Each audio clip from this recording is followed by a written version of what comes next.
Yan ang problema kung hindi nagpapatulog sa akin.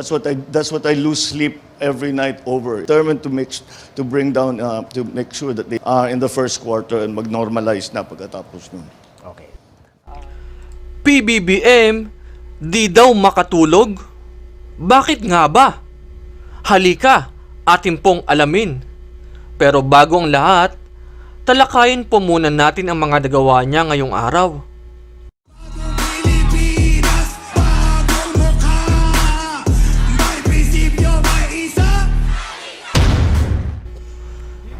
Dear PBBM, ngayong araw, January 24, 2023, napakaraming pagpupulong ang naganap ngayong araw.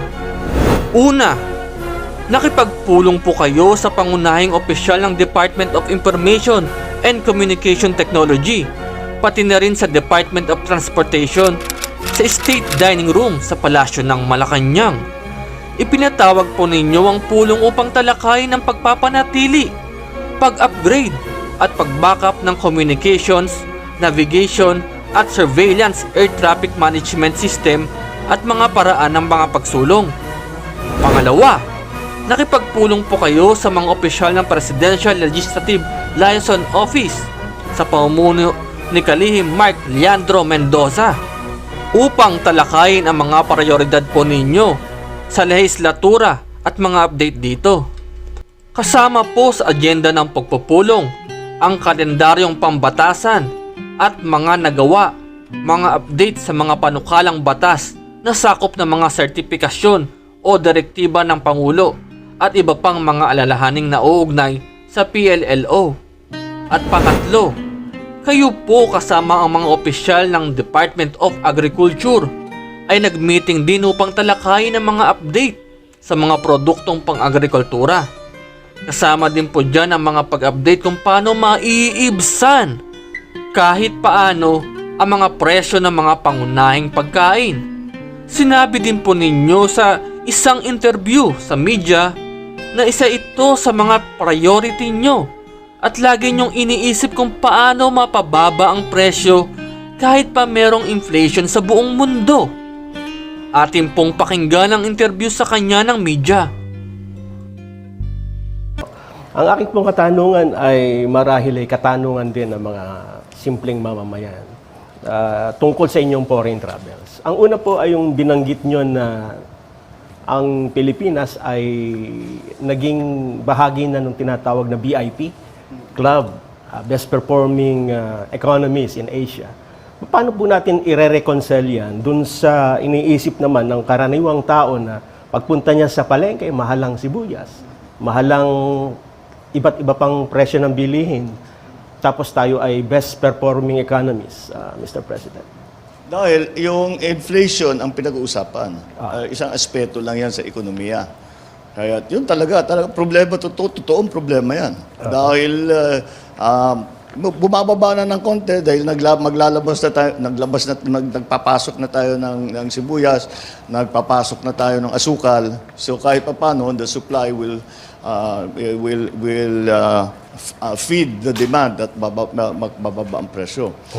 Kaya yun ang para sa akin ay the reason na tinitignan ang Pilipinas na magandang performance dahil sa ibang bagay. Okay. Kasi maghanap ka ng bansa na 7.1% ang growth rate, na bumaba ng 4.2% ang unemployment rate, na mas mababa ngayon kaysa sa bago ng pandemya.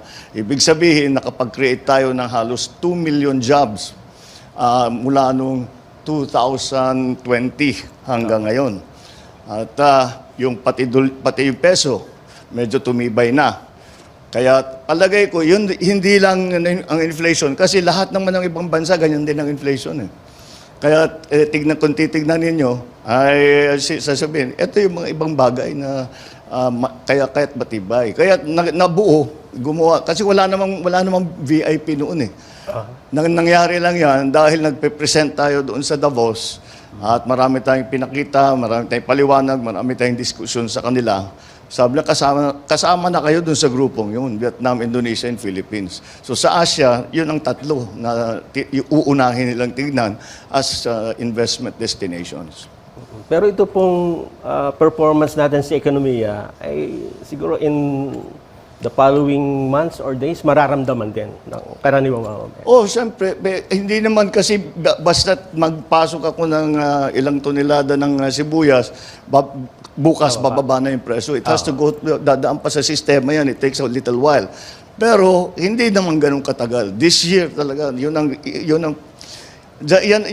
ang problema kung hindi nagpapatulog sa akin yung inflation eh. That's what I lose sleep every night over, is how to bring down inflation. So I'm determined to make sure that the inflation starts to come down in the first quarter and mag-normalize na pagkatapos nun. Okay. Second question ko po, foreign travels din. Ang puna naman ng iba, bakit ba ang Pangulo ay travel and travel? Ang dami namang problema sa bansa. Ano ba ang, sa tingin po ninyo, mahal na Pangulo, yung travel ninyo na talagang merong immediate effect sa mga Pilipino? Ay, hindi, proseso yan. Matagal. Proseso yan. Hindi yan yung pupunta ka tapos kakausapin mo yung korporasyon, nagustuhan ka, ito malaking pera, sige sa'yo na. Hindi ganoon. Magpapakilala muna tayo. Dahil pagka hindi tayo bumiyahe at nagpakita diyan sa mga conference na yan, hindi tayo iniisip. Wala sa isip nila ang Pilipinas. Siniisip lang nila, dito tayo sa Vietnam, dyan tayo sa Indonesia, o doon tayo sa China, doon tayo kung saan-saan. Hindi Pilipinas ang iniisip. Kailangan natin ipakita ang ating ginagawa para naman mapaganda ang potential na investment nila na dadalhin nila dito sa Pilipinas. Yun ang halaga ng mga biyaheng yan. At hindi lang yun. At meron din dahil sa halimbawa sa Davos ay ang subject matter laging pinag-uusapan ay how do we cooperate in a fragmented world, dahil nagkaka-fragmentation na raw ang buong mundo dahil sa mga pangyayari sa pandemya, sa Ukraine, lahat 'ito. Paano ngayon natin ibabalik ang kooperasyon? Dahil naman, sang-ayon naman lahat sa pag-iisip na ang kooperasyon na sa bawat bansa ay mahalaga at hindi kakayanin ng kahit sinong gaano kayaman na bansa na nag-iisa. Kailangan may mga partner yan, kailangan may kaalyado yan. Kaya yun naman ay pagpunta natin sa mga ganyang conference, ay masasabi natin, the Philippines can play this part in fostering or in encouraging that cooperation. May lugar tayo. We are participating in the issues and the discussion and in our efforts in the community of nations. Kasi kailangan kasama tayo dyan. Pangatlo, I'm the new kid on the block. Nobody knows who I am. Kailangan ko magpakilala. Kasi pag sabi, bago ito. Sino ba to? May alam ba ito? Tama ba yung mga ginagawa? O ano bang klaseng tao yan? Yun ang it's important also na magkaroon ng personal. Halimbawa, personal sa mga leader. Na kaya ko ngayon, hindi ko kaya gawin yun. Dati, ngayon kaya kong buhatin ng telepono, tumawag dyan sa lahat, tatanggapin naman ang tawag ko. At meron na kami mapapag-usapan. And that's very, very important. Kasi yun na nga, like in President Xi's case, siguro, never pa tayo nagkaroon ng contact at that level. Ngayon, dito nga sa mga ASEAN, sa mga APEC, nakilala ko na silang lahat. Kahit papano, meron ka ng koneksyon doon sa mga taong yan. So that's important. That's very important, lalo na. Ito nga, yung kagaya ng sinasabi sa Davos, in this fragmented world. Salamat po. Thank you. Thank you so much, Nelson Lubao of Net25. On this side of the room, sir, we have June Soriao of UNTV. Good afternoon, Mr. President. Good afternoon. Nice to meet you po. In relation po doon sa tanong ni Kuya Nelson, sinabi niyo po sa noong Sabado sa Davos nga po na the Philippines is leading the economic recovery and performance not only in the Asia Pacific but in the whole world. Umani po ito ng maraming reaksyon o iba't ibang reaksyon. Di ba? Saan po nakuha po yung datos para patunayan po yung pahayag na yan? Yung nabanggit ko, napakasimple. Pagka binabati tayo, anong lagi may sinasabi sa akin pagka may nakakausap ako? Pag yung IMF, kasi kinocongratulate tayo, congratulations on your 7.1 growth rate.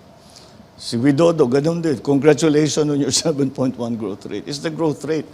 Kasi yun talagang, lahat ng bansa nangutang ng husto dito nung pandemya. Tapos nung dumating ng Ukraine, palaki ng utang. Pasama ang Pilipinas doon. Hindi kasing lala ang sitwasyon natin sa mga ibang bansa na karatig bansa natin. Ngunit mataas pa rin ang debt to GDP ratio kung tawagin. Kaya ang hihila lang, ang tutulong talaga sa atin na pagandahin ang debt to GDP ratio is growth. Yun lang talaga. Kaya yun ang tinitignan ng lahat. Dahil nung nagpa-pandemya noong 2020 hanggang 2022, kaduluduluhan ng 2022, ay talaga ang nangyari, namatay ang economic activity. Kaya yung mabilis magpabuhay ulit ng economic activity, makakalamang. Tayo, mabilis ang growth rate natin. Kaya nakikita, sinasabi na ito talaga, kaya nga nagkaroon nga ng VIP, nasama tayo dun. Kung hindi ako napunta sa Davos, BI lang yan. Ngayon, VIP na. Second question, in relation pa rin po dun sa tanong ni Kuya Nelson, kakambal na po ng pangangako ng investment ng iba't ibang sa pagpunta ng mga dati ng presidente, nakarang presidente ng bansa, yung pangako nga po ng investment. Ano po? Yung iba po, pangako lang. Yung iba talagang hindi talaga natupad po. Katulad na lamang po ng investment na ipinako ng China noong nakarang administrasyon. Sa inyo po, paano niyo po masasabi na matagumpay yung mga ipinangako sa inyo ng iba't ibang mga leader ng bansa pagpatungkol po sa investment? Nasa sa atin yun. Nasa sa atin yun. Kaya yung mga biyahe, nabanggit mo na rin, yung mga biyahe, medyo babawasan na namin for the rest of the year. Ang dahilan ay kailangan namin balikan lahat itong mga nasimulan sa ASEAN, sa APEC, sa China, pati yung pagpunta sa EU, sa Brussels, tapos itong biyahe dito sa Davos. Ay kailangan namin i-detalye yung aming pinag-usapan. Sino ba dito, tungkol dito, sino bang kinausap natin? Ano bang naging usapan natin? Dito sa lahat ng project na sinasabi, ano ba i-prioritize natin diyan? Kailangan na namin gawin yun. Hindi pa namin nagagawa dahil busy kami nga ng biyahe. Pero at least meron kaming naiuwi. Ngayon, kailangan na natin i-consolidate, kailangan na natin i-follow up, kukulitin na natin yung mga kausap natin, yung pinag-usapan natin, ituloy na natin ang usapan. Nasa sa atin talaga yon. Kung pababayaan natin yan, marami na tayong nakita. Nagpumirma ng katakot-takot ng MOU, wala naman nangyari. Kaya yung MOU para sa akin, maganda yan, okay yan, pero simula pa lang yan. Hindi pa yan project. Simula pa lang yan. Simula pa ng usapan para magkaroon ng project. Kaya marami pang gagawin. Kaya yung sinasabi ko kanina, proseso ito. Hindi ito yung basta't biglang mangyayari.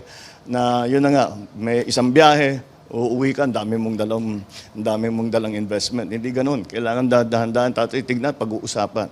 And it's also, to put, itong mga biyaheng ganito ay, kung pagmamasdan ninyo yung mga meeting namin, yung tawag namin round table meeting sa mga negosyante, magkikwento kami, sasabihin ng Pilipinas, ganitong ginagawa namin, binago namin yun, meron kaming create law, maganda na mag-PPP, etc., etc.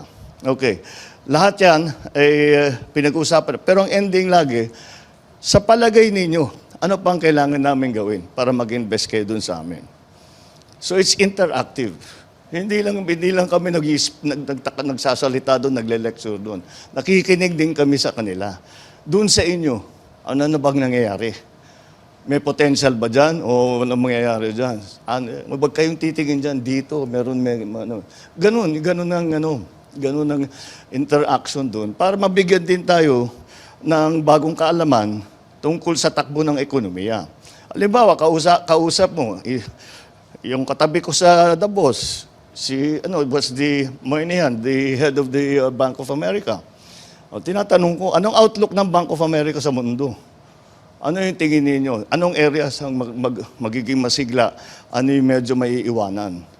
So, marami kang natutunan. Anong plano ng Bank of America? Saan kayo mag-i-invest? That's the only way. Kung hindi, at nangyari yun, nakausap ko ang head ng WTO, head ng IMF, ang head ng World Bank. Tungkol nga dyan, ina-analyze ko. Ano ba talagang nangyayari? Ano sa palagay ninyo mangyayari? Saan tayo pwedeng umasa? Saan yung medyo mahina ang pagbago? So it's a whole process, but they learn about us, but we certainly also learn about them. So that's also very important. Thank you very much po. Thank you. Thank you, June Soriao of UNTV. Next, we have Mela Lesmoras of PTV4. Hi, good afternoon, Mr. Good afternoon. President. I'm Mela from PTV4. Sir, follow-up lang po dun sa nabanggit nyo na, yun nga, magbabawas na kayo rin ng biyahe this year. Pero saan-saan po kayo yung mga kumpirmado nyo ng pupuntahan at gaano ito kahalaga para sa ating bansa, yung mga biyaheng ito? The only one na confirmed sa ngayon, APEC, November, sa States. Pero November pa yun. Hindi kasi ang dapat naman talaga ang Philippine President kailangan pumunta sa lahat ng APEC. Importante talaga at maraming talagang napapag-usapan. Kahit yung kung minsan 5 minutes lang mag-uusap kayo. Pero mula doon, meron na, bigay na kayo ng number. Pwede mo nang tawagan, pwede mo na i-follow up. At kung minsan, ang nangyayari dyan, kaya kumpleto ang delegasyon namin. Dahil pinasabi ko, kung ano pang mangyari, kailan handa tayo, nandyan yung sekretary na dapat magtrabaho. Nandyan yung staff niya para gawin na yung papeles, hindi na mag-aantay na pag-uwi ng Pilipinas. Nandyan na lahat, kailangan kompleto. Kasi itong mga biyaheng ito, 2 araw yan eh. 2 araw, mahaba na yung 3 araw.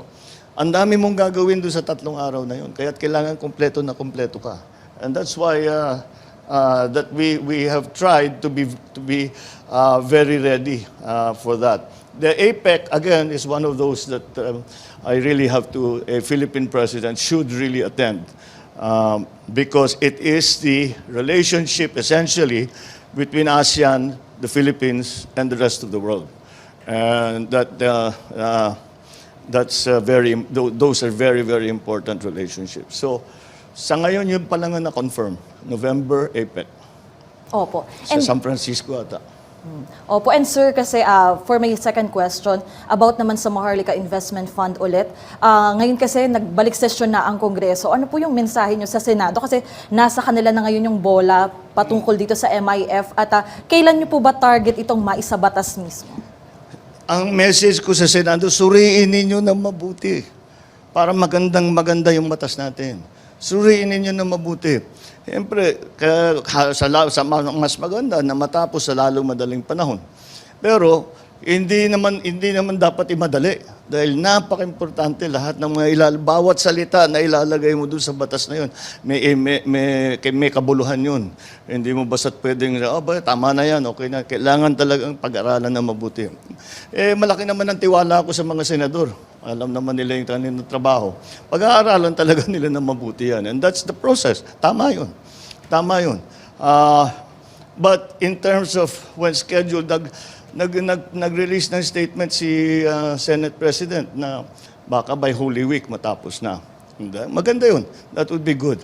But ako sa akin, mas importante na maging tama kaysa maging mabilis. So kailangan gawin nating tama. Kahit na lahat naman masyadong matagal eh. Pero basta makuha, we have to get it right. We cannot make that getting it wrong would be a very bad mistake. Okay. Maraming salamat po, sir. Thank you. Okay, thank you so much, Mela. And we have Rico Hizon of CNN Philippines. Hello, Mr. President. Hi, Rico. Rico Hizon, CNN Philippines. Tinanong niya yata lahat ng mga tanong na gusto kong tanungin ng aking mga fellow anchors. I'm sure na maiisip ka. Mr. President, I have been an OFW for 25 years. Hong Kong, London, and Singapore. And having worked with 2 global news organizations, I've been exposed to the best practices of various governments in the region and around the world. Good governance, transparency, and accountability. The Filipino people really want to know, from your 8 overseas trips in the last 7 months, how much have you spent per trip? Indonesia, Singapore, when you went to Europe, to China, and here in Davos, and the number of people in your official and unofficial entourage list. Para lang klaro po sa ating mamamayang Pilipino. Well, I don't have the figures. I'm sure their figures are somewhere. But Pero will it eventually be revealed, Mr. President? well, for the Filipino I think people? Once we've calculated everything, because this last trip, of course, was just we just finished during the weekend. We came back on Saturday. So on terms of the cost, the way I see it, you have to look at it as ROI. Do we bring something back or do we not? If you say, I don't know, as I said, I don't know the exact figures of the costs and everything. But for example, we came back from China with pledges of 22 billion. Let's say we get actual out of that 1 billion. Bawing-bawi lahat ng 8 trips. Finished. That's the idea. And we did not only go to China. We went to Davos. We went to the EU. We went to ASEAN. We went to APEC. So in each of those, many pledges were signed. And as I said, it is up to us. Now, the measure of success will be, the cost benefit, very simple. How much effort did you put into it? It's not just the money. It's the time that you put into it. It's the time and the effort that goes into it is really, that's what I was trying to explain earlier. The reason that we have everyone on the delegation, actually the official delegation is just myself and the cabinet ministers. Then they have staff. So the rest are security. And the others that have been accompanying me are actually private sector. They don't actually fly with me. They go there on their own. Although they are included in our meetings, and they have their own meetings on the sidelines as well. So again, the way I approach it is ROI. How much did you spend? How much did you get? And again, as I'm saying, if we get just one of the MOUs, isa lang. Napakahina naman natin if isa lang ang makuha natin.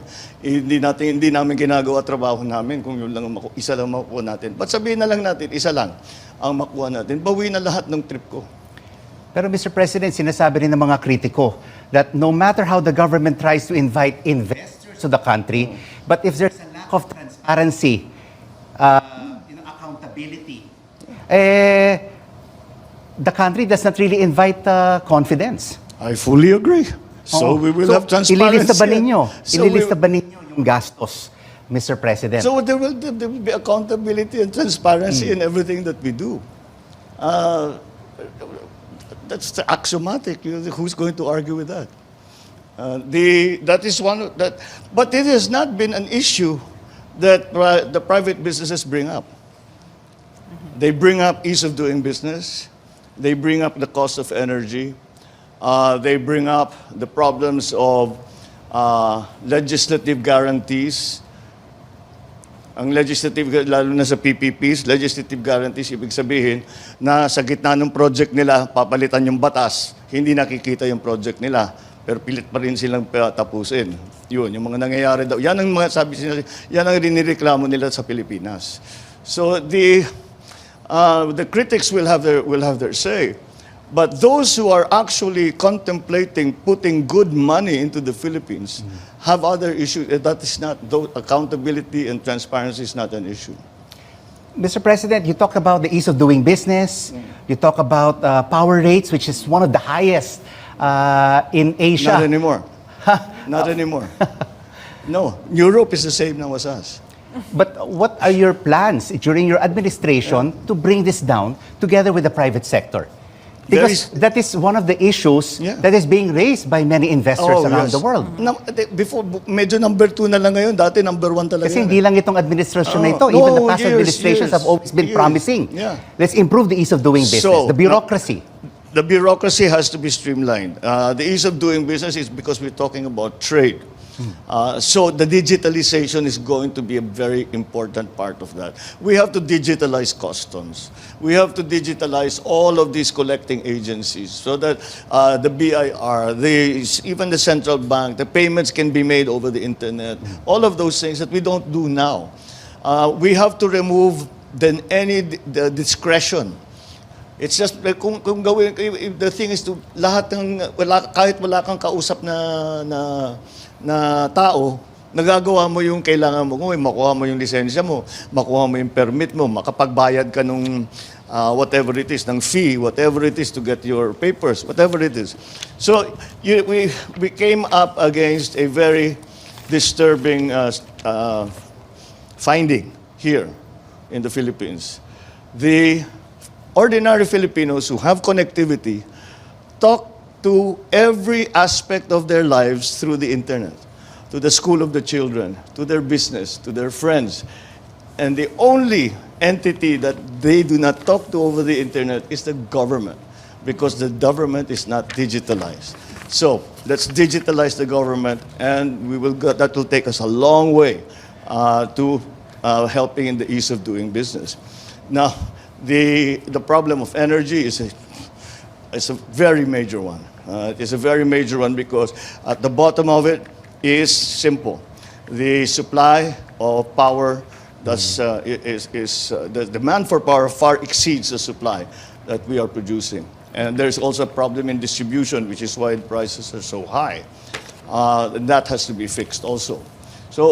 But in the long term, once we fix what we can at home, in the long term, and that is one of the things that we will talk about a great deal on these trips, is bringing new power plants into the Philippines. And of course, we are stressing on renewables because we're trying to improve the mix of power generation between traditional and renewables. So that is, but that's a long term. Anything anything this government starts, we will not see the end. Ang nuclear power plant, 6 years, 7 years. Ang floating wind turbine, 6 years, 7 years, ganun din. Anything is 6 years, 7 years. But we have to start. So that's what we're planning to do. We will start. Isang tanong na lang, baka kasi hindi na ako Magalit na makakatanong sila Mr. President, ang ating utang, 13.6 trillion pesos, ang taas-taas. And our debt-to-service ratio is more than 60%. Paano natin po ipababa ito? I'm sorry, that's growth. We will pull ourselves out of debt via growth. That really is the guiding principle to the economic plan. And through investments and the pledges that you will be focusing on. Well, yes, make them real so that growth continues to pull us out and then provide new jobs. Now we're very proud that we're at 4.2% unemployment rate, which is like, you cannot have a recession if your employment rate's that low. But despite that, we still have to make the jobs more higher quality. We have to make them better. These green jobs, which is what we're talking about, and even the new technologies that are going to be used for our OFWs, all of these things, the upskilling, the reskilling, that's all we talk about. That's all, because those are the things that we need to do. It's not one simple thing. There is no silver bullet. We have to do very many things to make it right. Because what we are in fact doing is restructuring the entire Philippine economy to adjust to the new world global economy. Thank you, Mr. President. Thanks, Rico. Thank you, Rico, for the many questions. Let's move on to Sas Rogando Sasot of SMNI. Good afternoon, Mr. President. Sas of SMNI News Channel. My first question is related to privatization. Earlier this month, Department of Transportation Secretary Jaime Bautista revealed that you have plans to privatize the operations of NAIA. And as we all know, privatizing government assets has been a very contentious issue in our country. For example, the predecessor of your father, former President Corazon Aquino, has been lambasted for privatizing a lot of government assets. We have no plans to privatize anything. Okay. There's no plan to privatize anything. Rather we do the opposite. No, when Secretary G.B. Bautista was talking about that, I think maybe he misspoke or he was misinterpreted. But you cannot privatize an airport to begin with. They cannot own the airport. No, a private firm cannot own the airport. At best, kasi nagkakagulo, nagkakaproblema tayo dito sa airport. At again, in New York, meron kaming nakilala, the group that runs Gatwick Airport, they run London Airport, they run several big airports, that we're asking them, what can they do? Can they come in and help us so that we can increase the traffic through the Manila Airport? And they said they could. And so they're coming, they were here last week and to look at the operations of the airport, and especially since we had that problem in New Year's Day and this recent outage with the UPS. So at most, we will have a management contract.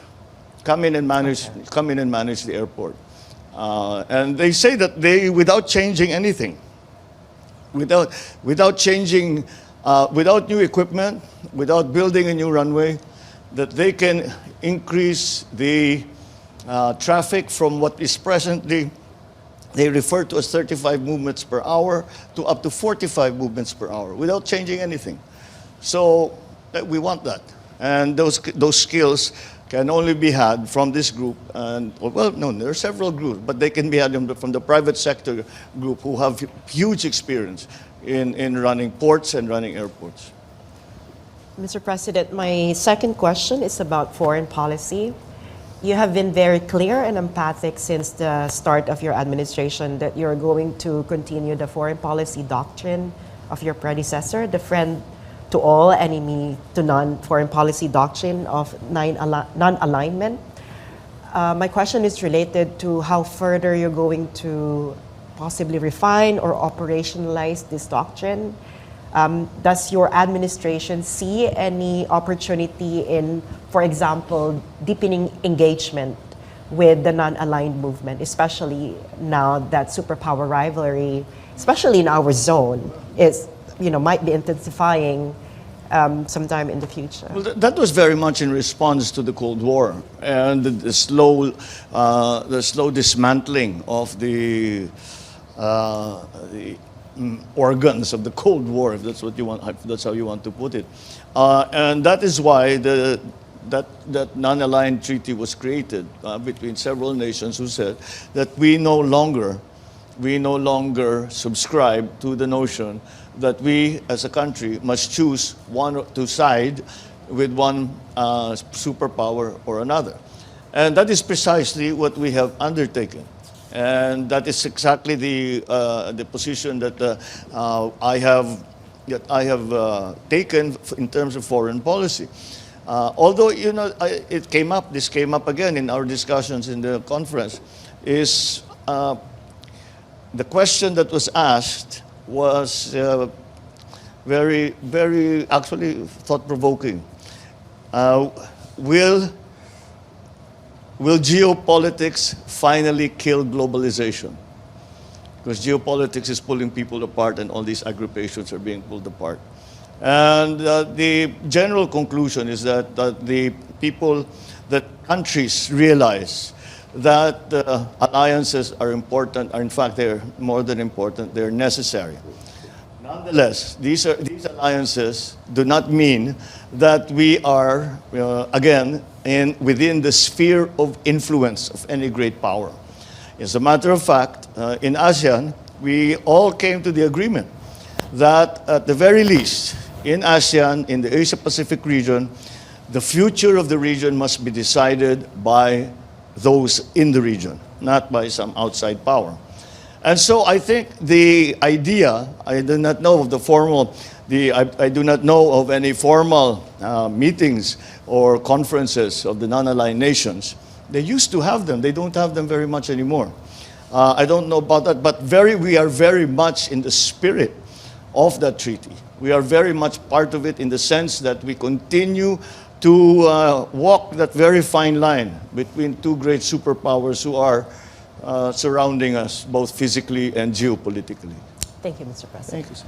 Okay, thank you so much, Sas Raganda Sasot of SMNI. And last but not least, we have Ivan Mayrina of GMA7. Mr. President, good afternoon. I'm Ivan Mayrina. I represent GMA Integrated News. Before I proceed to my two questions, I'd like to ask a follow-up question from Cheryl's question earlier about the latest incident in Ayungin Shoal.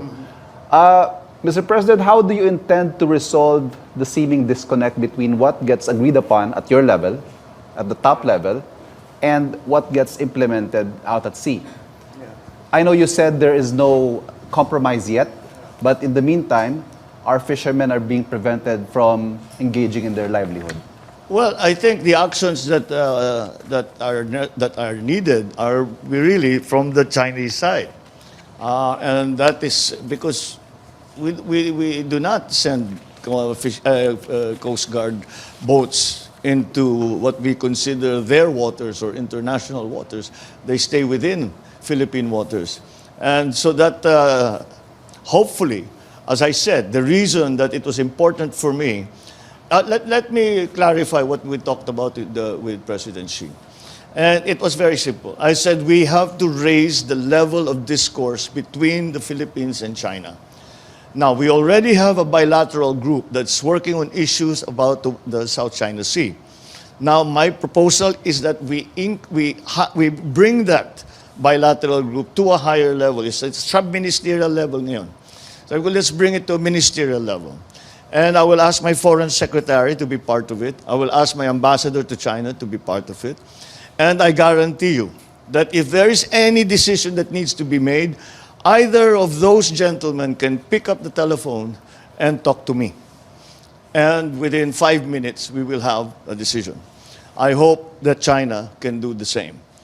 And that is what the President Xi was agreeable. And he said, why not? So he assigned his foreign minister to take care of the details. That's what we're working on now. Now, with the power structure in the People's Republic, I think that if the President Xi, puts out an order that we will not do that anymore, we will do something else, then I think it will be. I think the chain of command is fairly solid. That because again, we will be able to report any violations of whatever agreement we come to. Unang tanong ko pala. Kamakailan po naglabas ng video si First Lady Lisa tungkol sa, naglabas siya ng warning sa mga taong gumagamit daw ng kanyang pangalan para ma-appoint. Apparently, it had something to do with appointments at the AFP.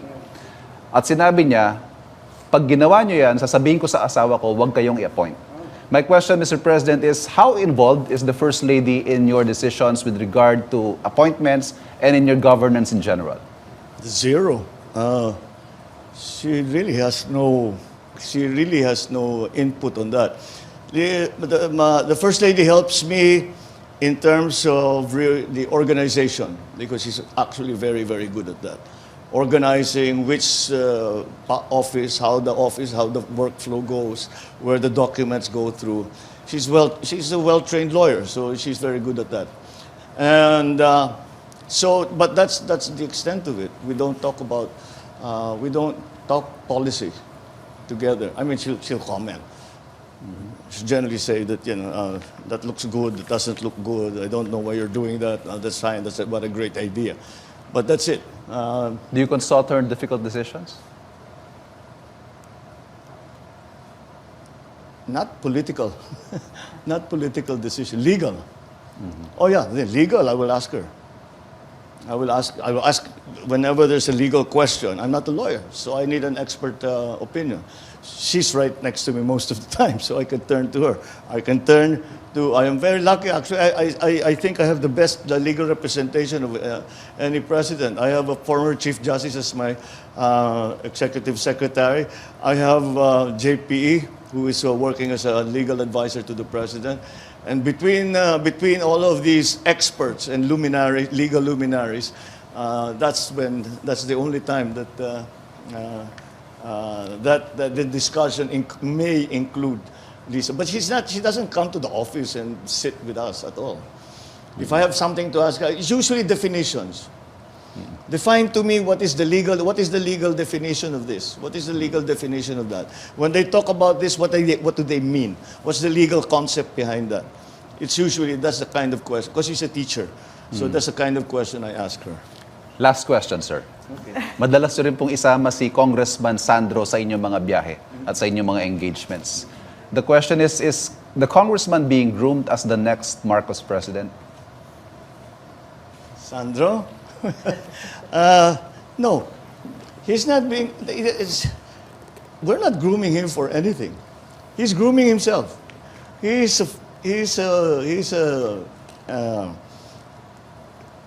has decided on this career and politics, and he will handle it the way he does. There's not some long-range plan that one day Sandro is going to be president. He will laugh in your face if you tell him that. But no, there's no.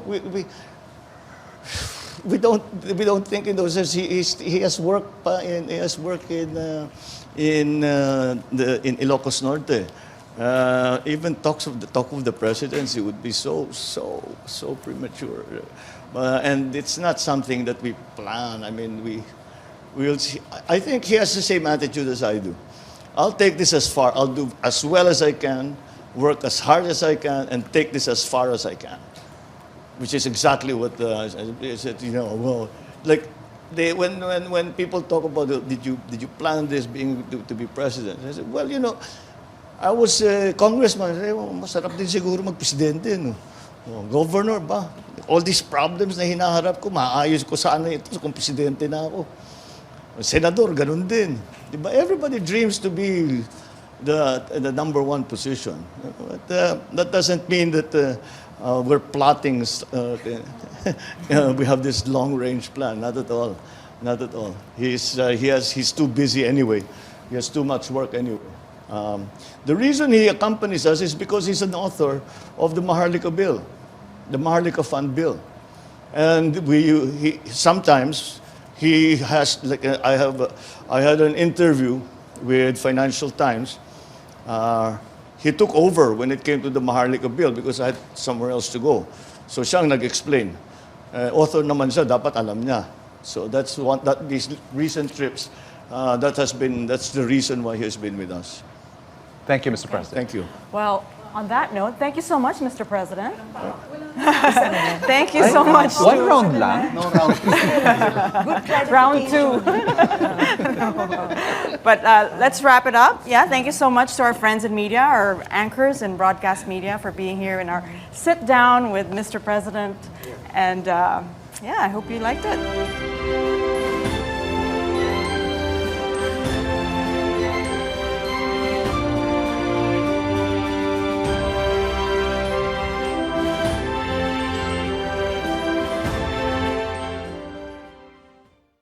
Salamat po sa panonood.